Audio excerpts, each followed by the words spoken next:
और आपको मालूम है ये जो बाबा लोग हैं ना, पंडित लोग हैं ना, ये तो कहते हैं कि शराब तो केवल इनको ही पीना चाहिए।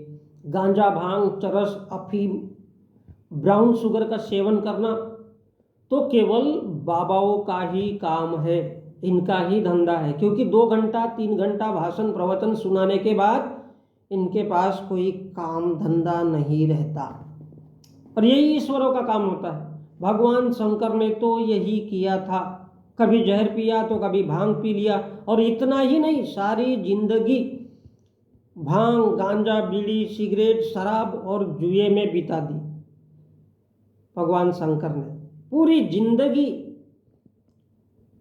और उनके कहने का मतलब था तो कि ईश्वर तो यही करते हैं तो आपको भी यही करना है।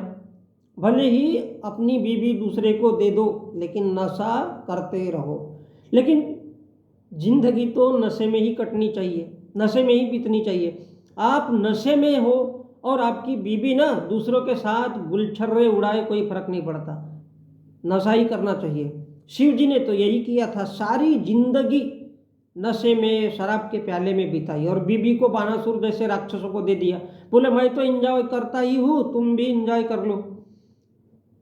तो तुम कहने का मतलब क्या है कि मैंने, एक ईश्वर ने ये किया तो तुम भी यही करो, एंजॉय कर लो। क्योंकि शराब का प्याला, भांग पीते रहो, पिलाते रहो।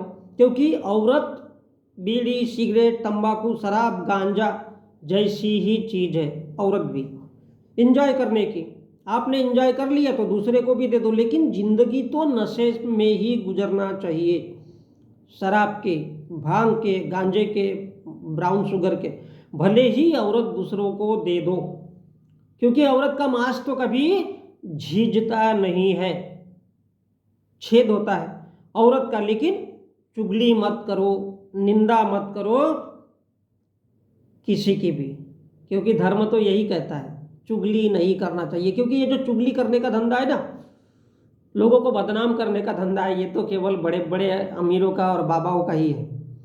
जिनके पास सारे संसाधन होते हैं, केवल उनको ही बर्बाद करने का, बदनाम करने का अधिकार है। बाकी हमारे और आपके जैसे लोगों को किसी की बुराई नहीं करना चाहिए, किसी की निंदा नहीं करना चाहिए, और किसी की चुगली नहीं करनी चाहिए। और ये कड़वी सच्चाई है।